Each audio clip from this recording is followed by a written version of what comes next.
Urea కోసం రైతులకు తిప్పలు తప్పడం లేదు. కరీంనగర్ జిల్లా చిగురుమామిడి మండలంలో యూరియా కోసం రైతులు ఇబ్బందులు పడుతున్నారు. చిగురుమామిడి, ఇందుర్తి గ్రామాల్లోని సొసైటీల వద్ద ఉదయం నుండే పెద్ద ఎత్తున బారులు తీరారు. గంటల తరబడి క్యూ లైన్లో నిల్చుని ఓపిక లేక చెప్పులు పెట్టి నిరీక్షిస్తున్నారు. యూరియా బస్తాల కోసం మహిళా రైతులు సైతం క్యూ లైన్లలో నిలబడి ఆందోళన వ్యక్తం చేశారు.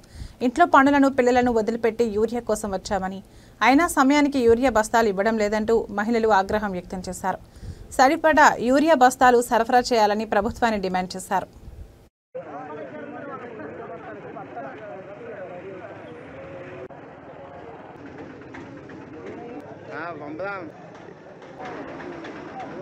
కూడా ఇస్తలేరు. 500 పోయి ఉన్నది. అనవసరంగా మంది ఎంత జనం బాధపడుతుంటే సూసైడ్ వినత్తని అవతల కొందామంటే కూడా ఇస్తలేరు. 500, 600 అంటే కూడా సూసైడ్ సభ్యతాలు ఉంటే కూడా మనుషులు తెల్లారంగా 4కి వచ్చిన మనుషులు 7:30 అయిందండి.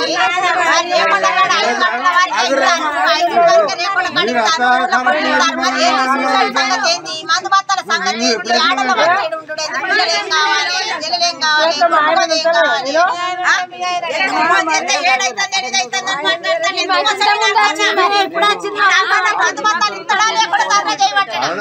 అవునా ఎక్కడికి రావాలి? అంగడి చేసి చాలు